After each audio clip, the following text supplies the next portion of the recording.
আজ আমি মারা গেলে হয়তো খুব কাঁদবে সবাই। যে আমার শত্রু ছিল সেও আমাকে দেখতে আসবে। বাড়ি ভরা কত মানুষ, কত হইচই থাকবে, কিন্তু আমি আর বলবো না মা এত হইচই ভালো লাগছে না। বাড়ি থেকে একটু চলে গেলাম, একটু পরেই ফিরে আসবো। কিছু মানুষ পানি গরম করতে দিচ্ছে, আর কিছু মানুষ মসজিদের ওই পালং আনতে গেল, একদল গেল কবর খুঁড়তে। তখন হয়তো আর বলবো না মা অমুকে মারা গিয়েছে, কবর খুঁড়তে গেলাম।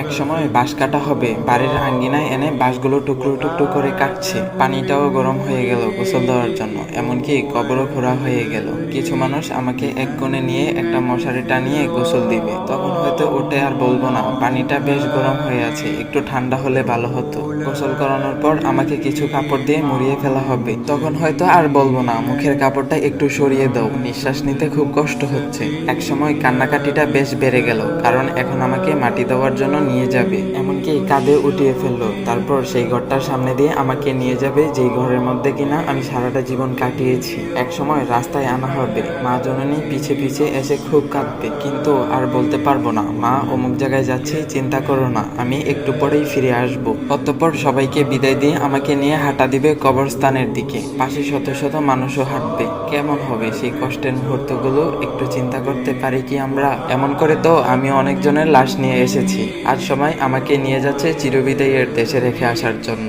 এই মুহূর্তগুলো চিন্তা করতে খারাপ লাগে, তাই না? কিন্তু এটাই যে সত্য, কারণ মহান আল্লাহ তাআলা বলেন জীবন মাত্রই মৃত্যুর স্বাদ গ্রহণ করবে, অতঃপর তোমরা আমার কাছেই ফিরে আসতে হবে। কত মানুষকে মৃত্যুর লাশ বলে ডাকলাম, আজ সবাই আমাকে লাশ বলে ডাকছে। এভাবে কিছুক্ষণ হাঁটার পর আমাকে কবরস্থানে এক পাশে নামাবে, কারণ আমার জন্য সবাই নামাজ পড়বে, মানে জানাজার নামাজ। এভাবেই আমিও কতজনের পড়েছিলাম, আর আজ সবাই আমার জন্য পড়বে জানাজা।